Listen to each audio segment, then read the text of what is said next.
Bonsoir à toutes et à tous. Bonsoir, docteur Amina Idrissi. Alors, je suis heureuse de vous recevoir aujourd'hui parmi nous. Et d'abord, je vous remercie d'avoir accepté mon invitation. Alors, aujourd'hui, notre sujet sera sur la méthodologie et l'analyse qualitative. C'est un sujet intéressant soit pour les doctorants et même pour les chercheurs, parce qu'on a tous besoin de savoir c'est quoi déjà la méthodologie qualitative, comment on peut mener des entretiens et tout, en tant que doctorant et même en tant que chercheur. Alors, pour ne pas trop s'attarder, je vous laisse la parole. Et je sais pas, pardonnez-moi, je vais juste passer les questions.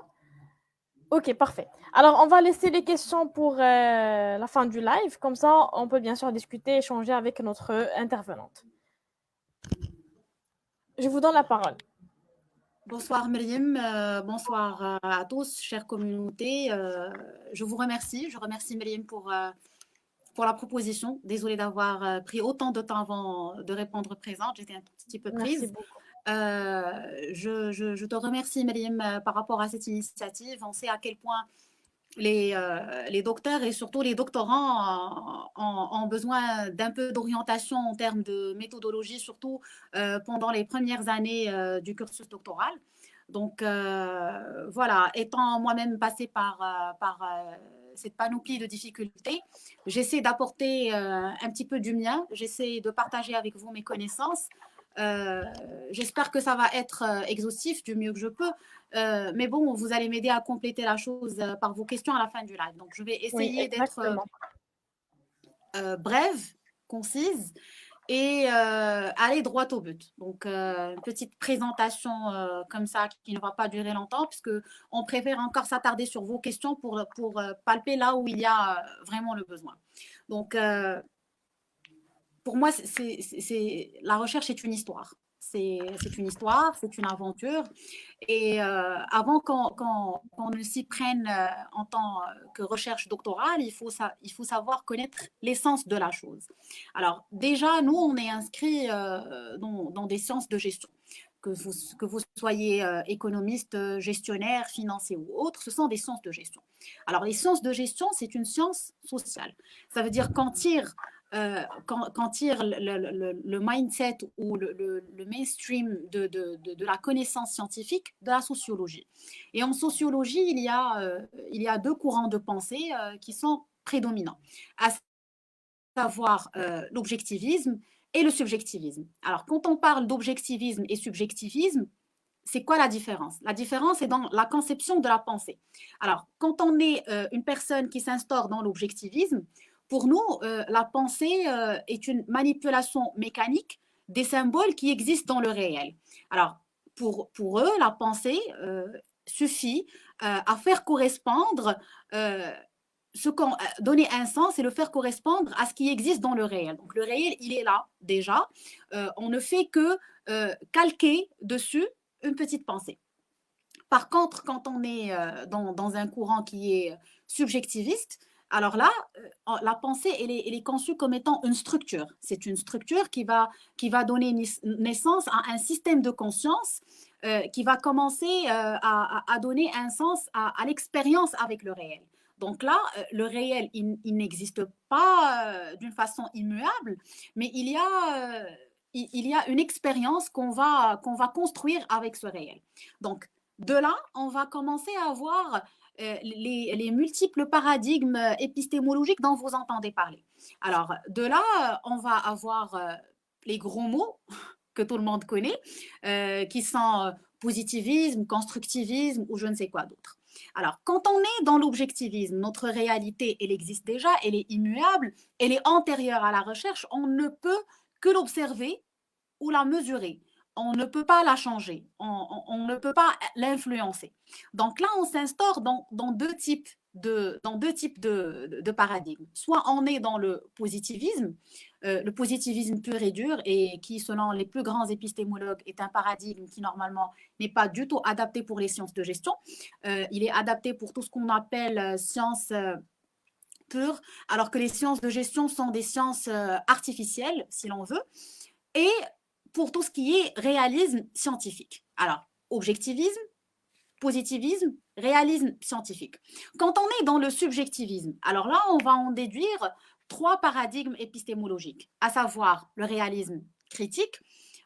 Dans le réalisme critique, il y a le grand Bashkar qui dit qu'il existe 3 réels.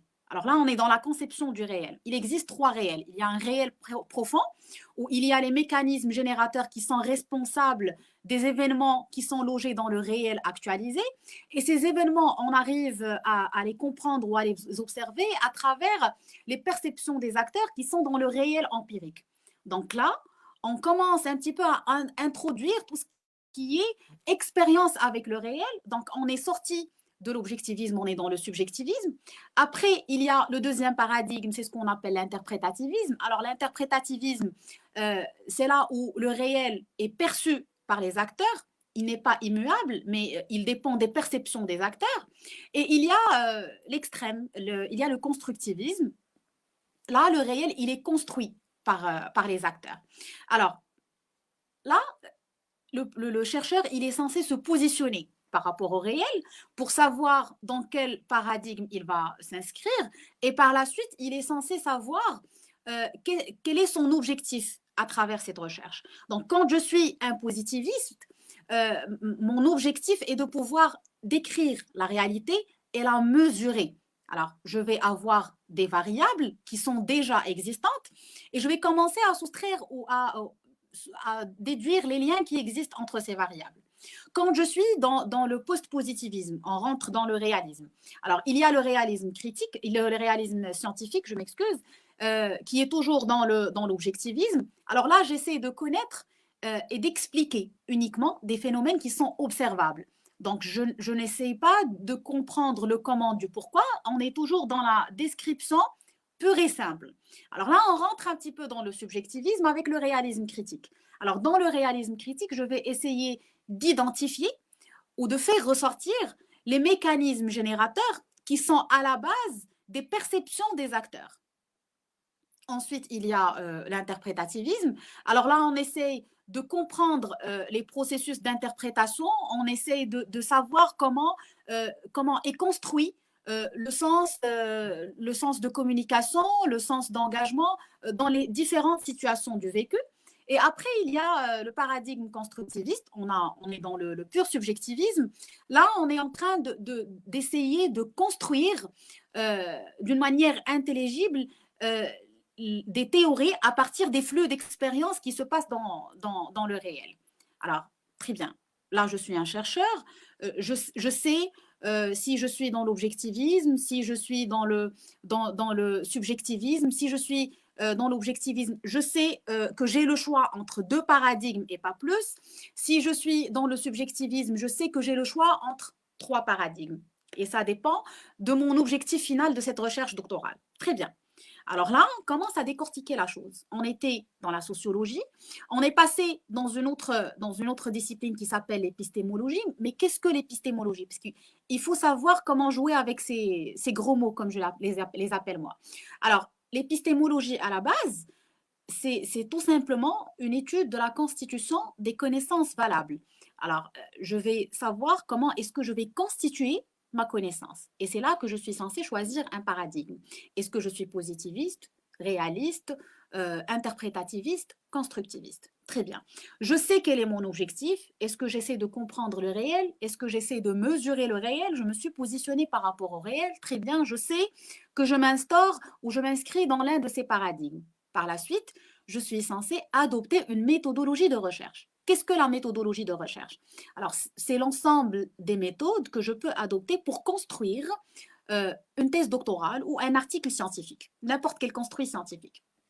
Alors, cette méthodologie de recherche, elle va se traduire à travers 2 éléments ou 2 déclinaisons, si l'on veut. On a tout d'abord l'approche, qui peut être soit une approche quantitative, soit une approche qualitative, soit une approche mixte. Et on a les démarches. On a une démarche déductive, une démarche inductive ou une démarche qui est abductive.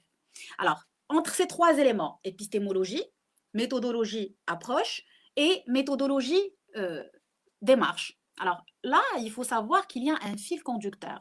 Il faut, pour chaque paradigme, adopter l'outil qui est adapté. L'outil qui est adapté par rapport au positivisme, ça va être le quanti et ça va être de la déduction. Pour la simple raison que quand je suis un positiviste, je cherche à mesurer la réalité. Je ne peux pas mesurer la réalité avec du qualitatif, je suis censée mesurer la réalité avec une approche quantitative. Et par la suite, je suis censée faire de la déduction. Pourquoi? Parce que mon point de départ, c'est la théorie qui, dans l'objectivisme, existe déjà. Donc là, il faut qu'il y ait une cohérence scientifique entre les méthodes qu'on utilise. Et c'est pour ça que vous voyez que parfois, quand vous venez consulter des personnes qui s'y connaissent un peu, on se sent choqué quand vous nous dites que vous allez utiliser des méthodes qui ne sont pas adaptées par rapport au paradigme. Très bien. Donc, il faut garder le fil conducteur. Paradigme épistémologique, approche quali-quanti mixte et démarche déduction, induction, abduction. Donc, qu'est-ce que quali-quanti? Quand je fais, une étude quantitative, le but est d'en arriver à une mesure de la réalité en mettant des liens de cause à effet entre plusieurs variables qui existent préalablement dans la théorie. Donc là, soit je vais avoir un nouveau modèle que je vais tester sur le terrain pour voir si ça marche ou pas, si mes hypothèses vont être rejetées ou si elles vont être confirmées. Et par la suite, ajouter, soit dire que je suis d'accord avec la réalité, soit dire que mon terrain, il marque quelques différences par rapport à la réalité. Et le but, en fin de compte, c'est de pouvoir généraliser les résultats sur n'importe quel échantillon. Alors là, je suis dans le quanti. Par contre, quand je suis dans le quali, euh, je vais essayer d'interroger l'objet d'étude, pas en lui-même, mais à travers un acteur. Donc, je suis en train de comprendre à travers les yeux et la perception de l'acteur de terrain. Je suis dans une logique pure et dure de compréhension. Je ne suis pas dans la mesure. Donc là, je suis soit réaliste critique, soit interprétativiste, soit constructiviste. Très bien. J'ai su quelle épistémologie, quel paradigme épistémologique va avec quelle démarche ou quelle approche. Euh, donc, quali, quanti, mixte. Le mixte, c'est quand on est obligé ou quand on veut faire une étude qui est très complète et qu'on a envie de joindre les deux. On pourrait s'y attaquer par la suite parce que je sais qu'il va y avoir des questions là-dessus. Alors, quand je fais une étude quantitative, systématiquement, je vais collecter des données à travers un questionnaire et les traiter dans un logiciel. Quand je suis dans une approche qualitative, alors là, j'ai le choix entre plusieurs approches possibles du terrain. Je peux par exemple faire de l'ethnographie. Alors, l'ethnographie, elle consiste en un recensement de styles de vie. J'essaie de comprendre la culture de quelques individus d'une certaine communauté, comment ils vivent, et j'essaie de les interroger, de collecter leur perception de la chose. Alors, ces études sont notamment utilisées en sociologie, très peu en sciences de gestion, mais il y a quelques thèses très particulières, très excellentes qui en traitent. Il y a ce qu'on appelle l'analyse narrative. Alors là, c'est pour les récits, les autobiographies, les biographies. Quand on s'attaque à des individus qui sont très particuliers, on a envie de partir en profondeur sur leur récit de vie, etc. Il y a aussi ce qu'on appelle les approches phénoménologie. Alors là, on essaie de mettre l'accent sur l'expérience subjective d'un ensemble d'individus. Alors, tout ça, ce sont des méthodes pour mener une recherche qualitative au dépend de la discipline où vous êtes exactement. Est-ce que vous êtes dans du marketing? Est-ce que vous faites de la finance comportementale ou autre? Alors, je sais dans quel paradigme je m'inscris, je sais quelle méthodologie de recherche en termes d'approche je suis censée adopter. Alors là, la démarche. La démarche, on sait qu'il y a induction, déduction, abduction, ça parle de quoi? Alors tout simplement, il y a le terrain et il y a la théorie. Et ça dépend de mon point de départ. Alors, est-ce que je vais partir de la théorie et faire un test sur le terrain? J'ai bien dit faire un test. Je vais faire une projection de la théorie sur le terrain. Là, je suis dans une logique qui est déductive. Parce que qu'est-ce que j'ai fait? J'ai pris quelque chose qui existe déjà dans la théorie. J'essaie de voir est-ce que ça va être le cas dans mon terrain. J'essaie de mesurer, je fais une projection. Alors là, on est dans la déduction. Ensuite, je n'ai pas trouvé grand-chose à part un gap théorique. Et là, je vais commencer à me dire, je vais questionner le terrain en premier lieu. Et je vais remonter du terrain à la théorie. Alors là, je passe dans un sens ascendant. Alors ici, on est en train de faire de l'induction. Euh, j'ai trouvé quelque chose qui a attiré mon attention sur le terrain. J'ai voulu l'étudier. Alors, je suis partie du terrain, je l'ai questionné parce que c'est là qu'était mon point de départ. Et je suis remontée vers la théorie pour voir qu'est-ce qu'en disent les auteurs. Ensuite, il y a la boucle abductive. Alors, la boucle abductive, c'est une complémentarité entre induction et déduction. C'est une boucle où on va trouver un gap, on va partir vers le terrain, ou le contraire, on va partir vers le terrain, on va remonter vers la théorie, on va voir qu'est-ce qu'en disent les auteurs, après je vais revenir vers le terrain et on va faire des va-et-vient entre terrain, théorie, théorie, terrain. C'est ce qu'on appelle une boucle abductive, c'est la complémentarité entre les deux démarches inductives et abductives. Alors, une fois que je sais quelle chose est adaptée par rapport à quoi, je suis censée connaître mon point de départ. Pour les personnes qui ont trouvé un gap dans la littérature et qui veulent mesurer ou tester un modèle sur le terrain, il est tout à fait logique qu'ils vont s'instaurer dans du positivisme. Systématiquement, ils vont faire du quanti. Alors là, il est facile de commencer dans ce sens. Par rapport aux personnes qui s'instaurent dans tout ce qui est d'ordre compréhensif, ils sont un petit peu perdus. Alors là, je vous demande de suivre tout simplement la cohérence scientifique et de ne pas faire ce que j'appelle du forçage méthodologique. Ne choisissez pas le paradigme en premier lieu. Choisissez le sujet. Essayez d'identifier votre objectif de recherche, votre objet de recherche et soyez cohérent scientifiquement. Quand vous savez que vous ne pouvez pas faire du quali avec de la mesure, quand vous savez que vous devez comprendre par le quali, par des entretiens, donc là, vous connaissez ce qui est utilisable par rapport à quoi. Et là, tout simplement, ce que vous allez faire, c'est que vous allez adopter une posture. Moi, je suis assise, je ne sais pas comment est-ce que je vais me lever après 1 heure ou 2 heures de position assise. Donc, je ne vais pas appeler ma posture avant de l'adopter. Qu'est-ce que je vais faire? Je vais commencer ma recherche. Je vais essayer de rester cohérent scientifiquement. Et en fin de compte, je vais me retrouver avec une certaine posture, nonchalante, ferme, déterminée, et on va trouver une appellation scientifique adéquate par rapport à ma recherche. Donc, première question à vous poser en tant que doctorant. Qu'est-ce que je cherche?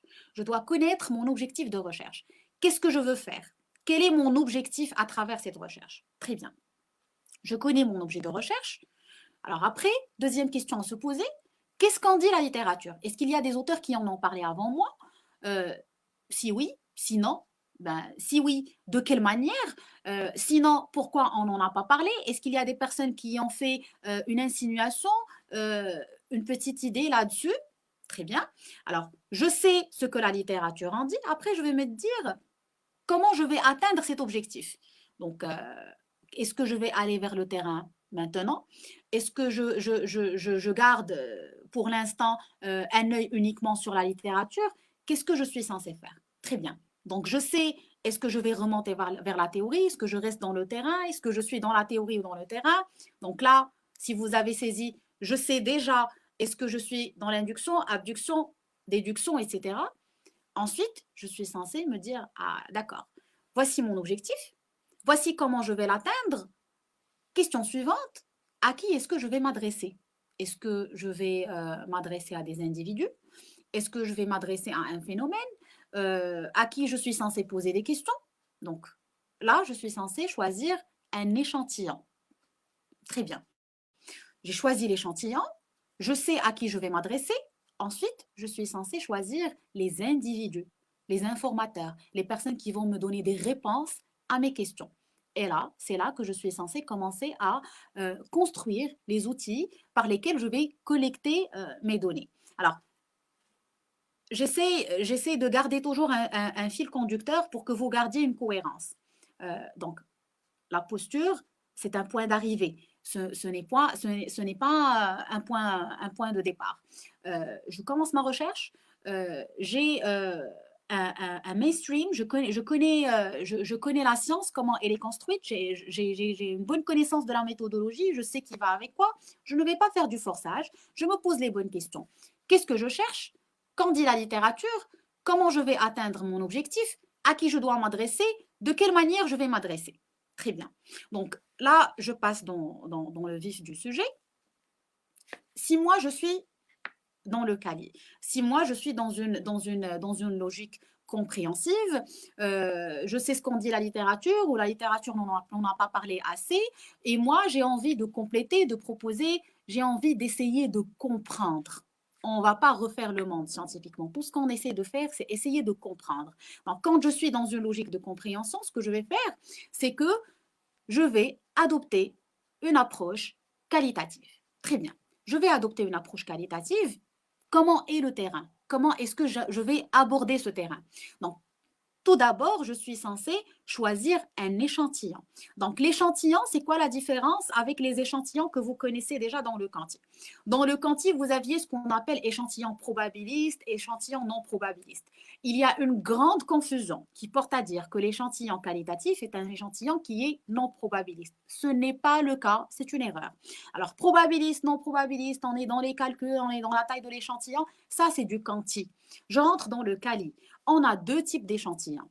On a soit un échantillon à cas unique, je vais étudier un seul cas pendant toute une période, ou on a un échantillon à cas multiple. Alors là, supposons que je suis dans un échantillon à cas unique. Donc, à cas unique, soit je vais avoir un échantillon d'acteurs, je vais avoir un acteur unique auquel je vais m'adresser. On va avoir un échantillon de milieu, soit institutionnel, soit géographique. Je vais m'adresser à une administration, je vais m'adresser à un cas unique d'une seule institution, une seule zone géographique. Ça dépend si je suis en train de traiter de la culture Soussi, la culture Amazigh, la culture algérienne, etc. Et on peut avoir un échantillon d'intrigue ou ce qu'on appelle un échantillon d'événementiel. Je vais traiter d'un événement, je vais traiter d'un seul phénomène.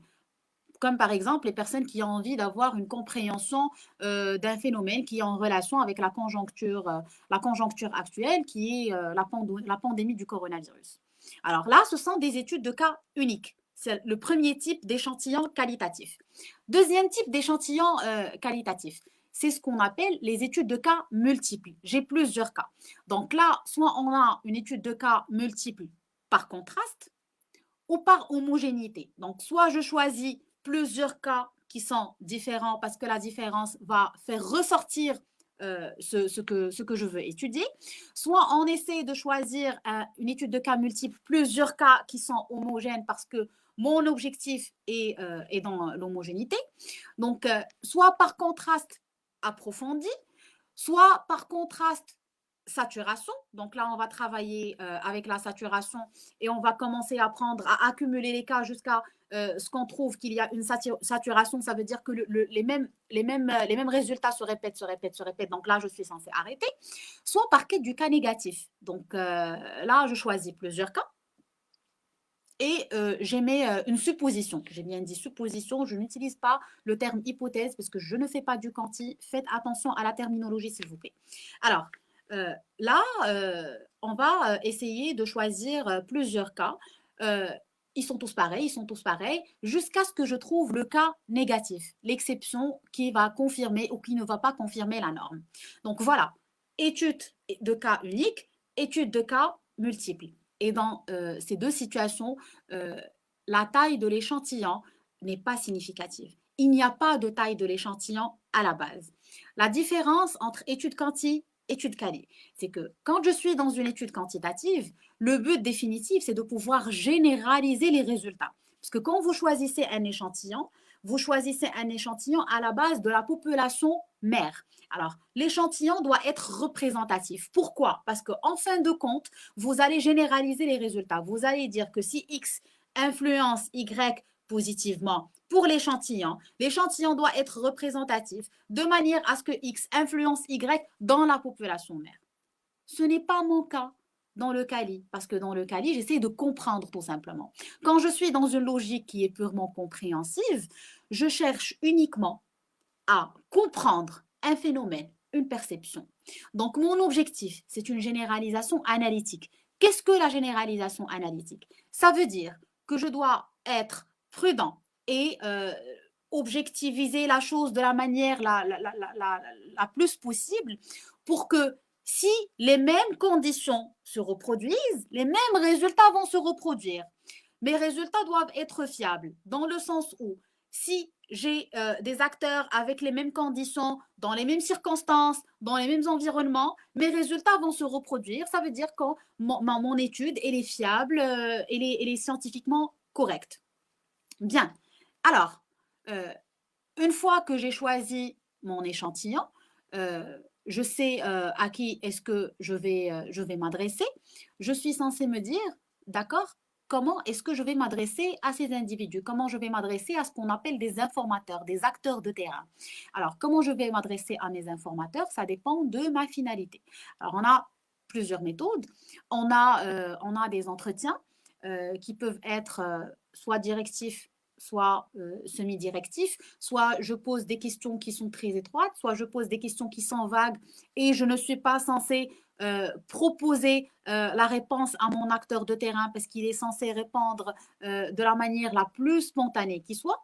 Et ces entretiens, ils peuvent être menés de différentes manières. Soit ça va être des entretiens qui sont individuels, soit ça va être des focus group. Et ça dépend là aussi de votre objectif. Donc, il est conseillé d'adopter des entretiens individuels pour les thèmes qui sont un petit peu gênants, qui sont d'ordre intime, où les gens vont avoir tendance à raconter des faits très personnels. Donc là, il faudrait éviter tout ce qui est focus group parce que sinon, ça va biaiser leurs propos. Ils ne vont pas raconter la vérité parce qu'ils vont être gênés devant la présence.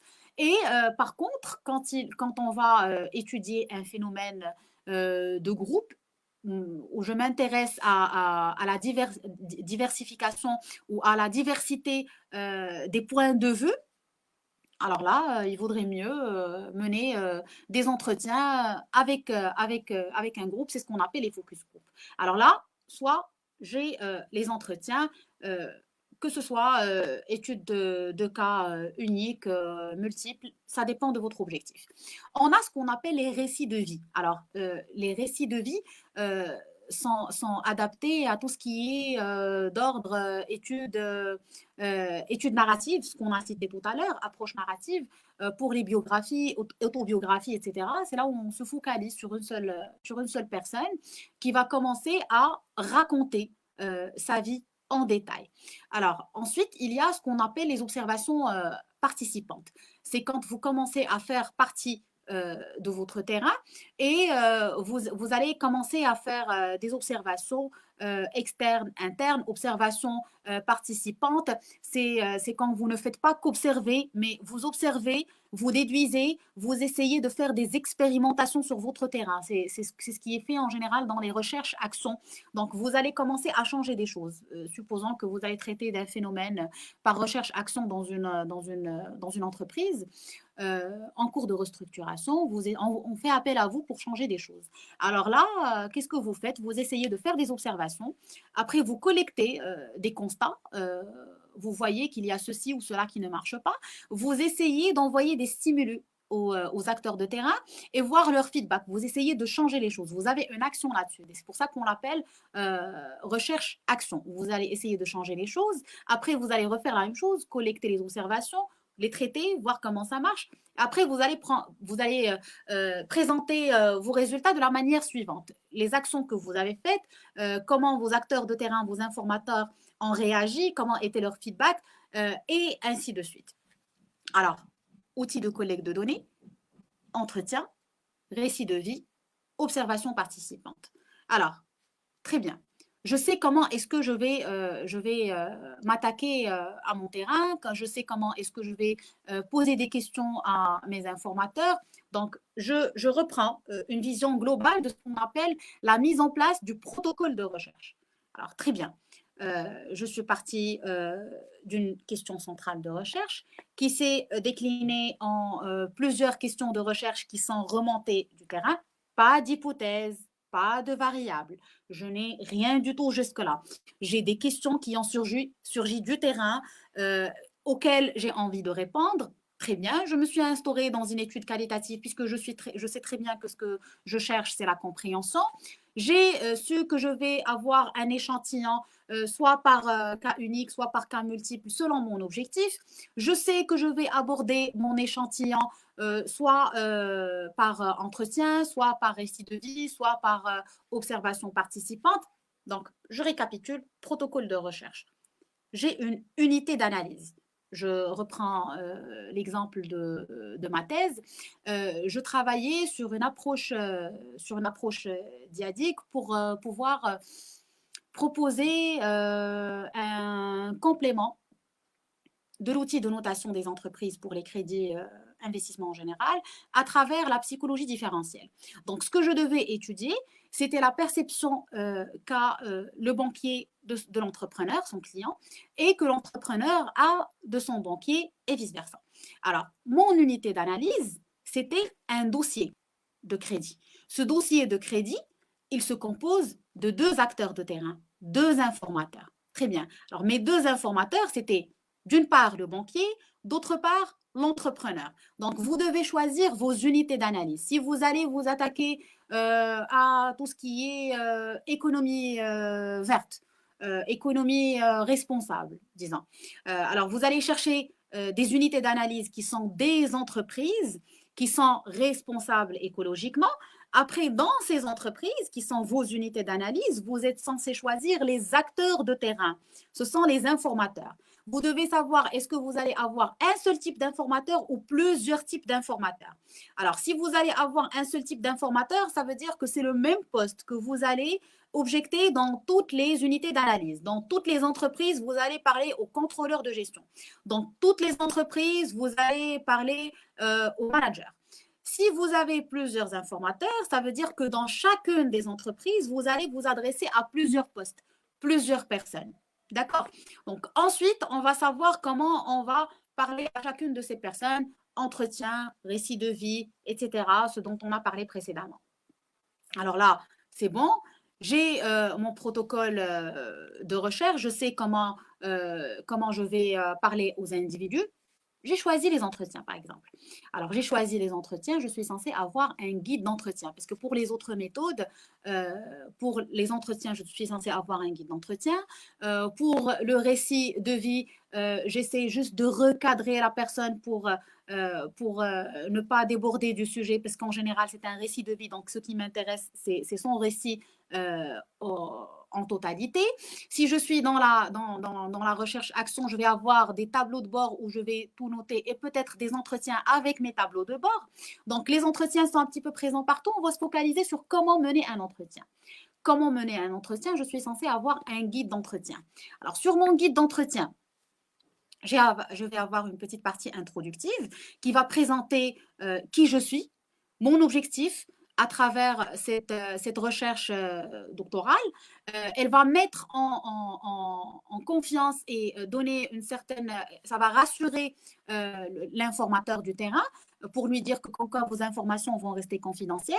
Je vais annoncer dessus la durée approximative de mon entretien pour ne pas prendre beaucoup sur le temps des gens ou pour ne pas avoir une frustration et avoir un informateur qui va vous arrêter au milieu de l'enquête. Par la suite, vous allez lui annoncer que vous allez enregistrer et que ça va rester confidentiel et qu'il peut avoir une copie de l'enregistrement par la suite. Après avoir eu son accord, vous pouvez commencer l'entretien. Alors ça, c'est l'introduction du guide d'entretien. Ensuite, vous allez avoir quelques questions. Pas plus de 10 questions grand maximum. On préfère qu'il y ait le moins de questions possible. Enfin, ça ne va pas être un guide d'entretien à une seule question quand même, mais il faut avoir un certain nombre qui est équilibré, ne pas trop encombrer le guide, parce que l'objectif quand même, c'est de collecter le maximum d'informations de l'informateur et ne pas le gaver avec des questions parce que ce n'est pas un questionnaire. Alors, vous allez poser des questions qui sont vagues, qui sont simples, qui ne sont pas très zoomées sur la réponse. Les questions ne doivent pas suggérer de réponse. Alors, quand je fais du directif ou quand je fais du quanti, je pose la question, est-ce que vous préférez le rouge ou le noir? Donc, il est censé cocher. Vous avez proposé des éléments de réponse. Il n'a qu'à choisir. Par contre, quand vous êtes dans le CALI, vous êtes dans un guide d'entretien semi-directif, ce que vous faites, c'est que quelle couleur aimez-vous? Vous voyez la différence entre les types de questions qu'on pose. Alors, quelle couleur aimez-vous?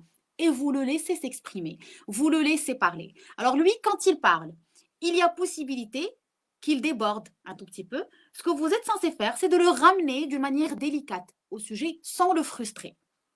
D'accord. Deuxième des choses, il se peut que cette personne dise des choses avec lesquelles vous n'êtes pas d'accord, qui vous contraignent, qui vous choquent. Alors là, vous devez maîtriser vos mimiques, vous devez maîtriser vos expressions faciales parce que il se peut que vous biaisiez les propos de votre informateur si vous avez l'air choqué ou si vous avez l'air de compatir.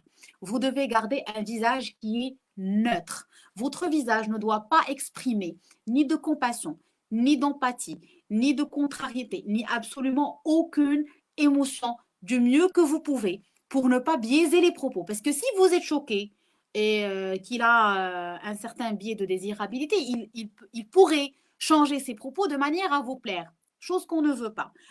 Donc, il suffit de rester neutre sur ses propos, sur ce que vous dites et sur ce que vous exprimez sur votre visage. Très, très bien. Alors là, ce que vous étiez en train de faire, c'est d'enregistrer. Essayez au maximum possible d'avoir des accords pour les enregistrements. Parce qu'en général, un entretien, il dure entre minimum 20 minutes. Ça peut aller jusqu'à 1 heure, 1h30 parfois. Surtout avec des Marocains, ils adorent raconter leur vie. Ils adorent bavarder. Et donc, quand ça part, quand ça commence, ça part dans tous les sens. Et vous avez du mal à arrêter l'informateur du terrain. J'imagine que ça ne va pas être le cas avec toutes les cultures, mais bon, nous, on est chanceux quand on mène une recherche doctorale au Maroc. Très bien. Alors, pourquoi est-ce qu'on est censé enregistrer? Parce que par fidélité scientifique, vous devez retranscrire, réécrire tout ce que cette personne a dit de la manière la plus crédible, la plus fidèle et la plus transparente qu'il soit. Et si l'entretien a duré plus d'une vingtaine de minutes, il serait vraiment difficile pour vous de vous rappeler de la totalité de ses propos et de la manière dont il les a dites. Et surtout, de ce qu'il voulait dire à travers ses propos, parce que l'entretien, ce ne sont pas que des mots, mais c'est tout un état. Et c'est pour ça qu'une recherche qualitative, l'enquête d'une recherche qualitative ne peut jamais être sous-traitée. Normalement, toutes les études, toutes les enquêtes des recherches doctorales ne sont pas censées être sous-traitées, mais surtout pour le qualitatif. Pourquoi? Parce que c'est vous qui avez qui avez monté le guide d'entretien. Vous savez qu'est-ce que vous voulez collecter, qu'est-ce que vous voulez avoir comme information de la part de votre informateur, et vous savez surtout qu'est-ce qu'il a dit et comment il l'a dit. Par tristesse, est-ce qu'il était hésitant, est-ce qu'il ne l'était pas? Donc ça, vous allez le reproduire dans l'écriture. Ça va vous aider à rester cohérent dans votre interprétation des résultats, donc dans votre analyse et traitement des résultats. Si ce n'est pas la même personne qui a monté le guide d'entretien, qui a mené les entretiens, qui a traité les données, alors là, il va y avoir une déperdition de l'information et du sens des informations, du sens des propos de l'informateur. Très bien. Comment est-ce que je vais retranscrire? J'ai un enregistrement, je suis censée retranscrire. Retranscription, ça veut dire écrire tout ce que vous avez entendu de la part de votre informateur. Il y a 3 méthodes. Alors, il y a ce qu'on appelle la transcription à travers la méthode sociologique. Alors là, vous allez retranscrire tout ce qu'il a dit. Et en plus, vous allez rajouter, entre parenthèses, le non-verbal. Donc, quand je dis tout, ça veut dire le tout. Vous n'allez pas corriger la langue. Vous n'allez pas corriger les fautes de grammaire. Vous n'allez rien faire.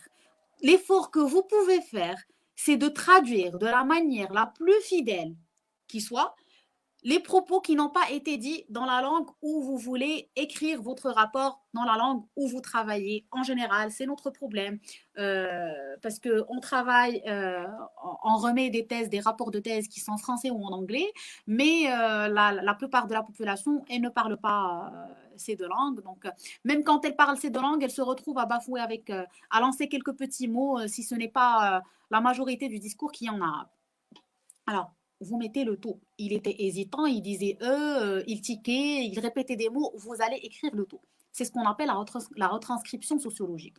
Ensuite, il va y avoir une autre méthode de retranscription, c'est ce qu'on appelle la retranscription euh, mot à mot ou mot pour mot. Alors, cette retranscription, c'est là où on va refaire ce qu'on a fait avec la retranscription sociologique, mais cette fois, on va enlever les répétitions, on va supprimer les hésitations, on va corriger toutes les fautes d'orthographe et toutes les fautes de grammaire qu'il a faites, et on va supprimer tout ce qui est erreur.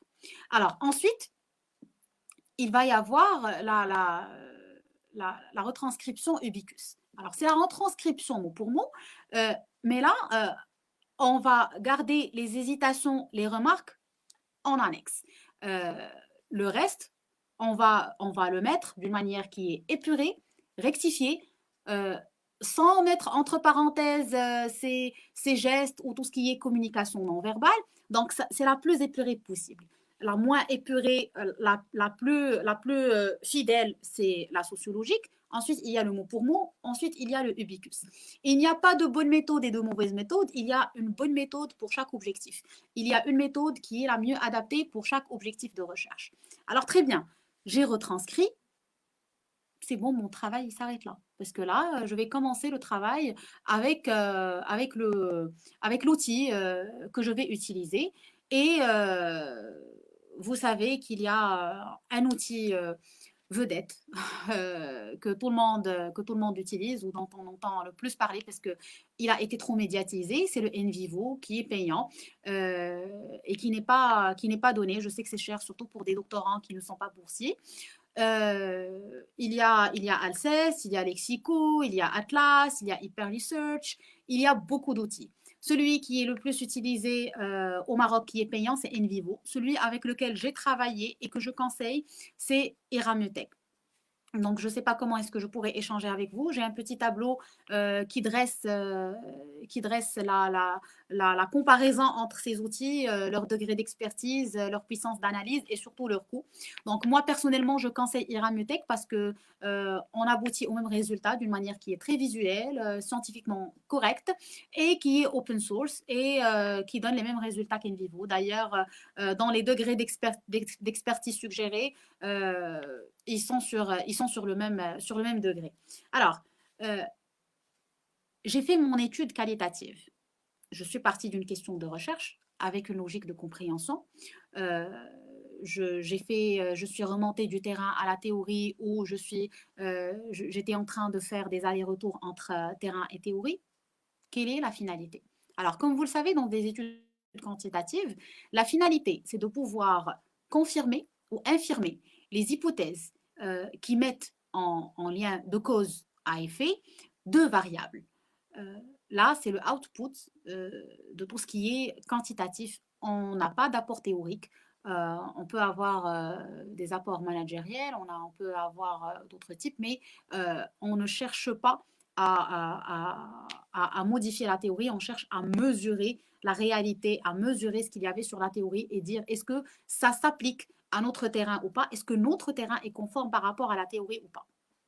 Quand je suis dans une étude qualitative, alors là, je peux construire une typologie. Alors, ce que j'ai, c'est que je vais avoir des variantes, des variantes stratégiques ou autres.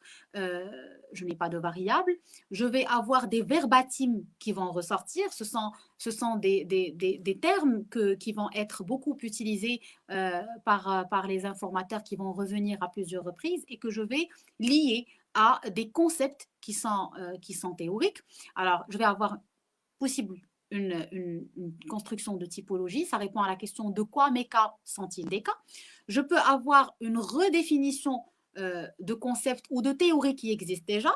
Donc, ce sont des théories qui existent déjà. Je n'étais pas très d'accord avec. Je suis partie du terrain, j'ai vu comment ça se passe et je suis arrivée à un output qui est complètement différent, oui, qui est quelque peu différent par rapport à ce que j'ai lu sur la théorie. Je fais des propositions de redéfinition de concepts qui existaient déjà, mais ça reste quand même contextuel. C'est de la contextualisation. Et en fin de compte, je peux avoir une mise en évidence de mécanismes. C'est le output généralement objectif de tout ce qui est réalisme critique. Alors là, j'essaie de me dire qu'est-ce qui a généré ce phénomène, qu'est-ce qui a généré ce concept ce concept que j'ai étudié, euh, qu'est-ce qui constitue ce type, ce genre que j'ai étudié. Alors, euh, ce qu'il faut éviter ou les risques dans lesquels il ne faut pas tomber quand on fait une recherche qualitative. Alors, le risque de confusion, il faut faire la différence entre unité d'analyse et niveau d'analyse et individu informateur. Alors, l'unité d'analyse, c'est l'unité que je vais étudier. Euh, le niveau d'analyse, ça se rapporte par rapport au référentiel théorique. Ce n'est pas un élément du terrain.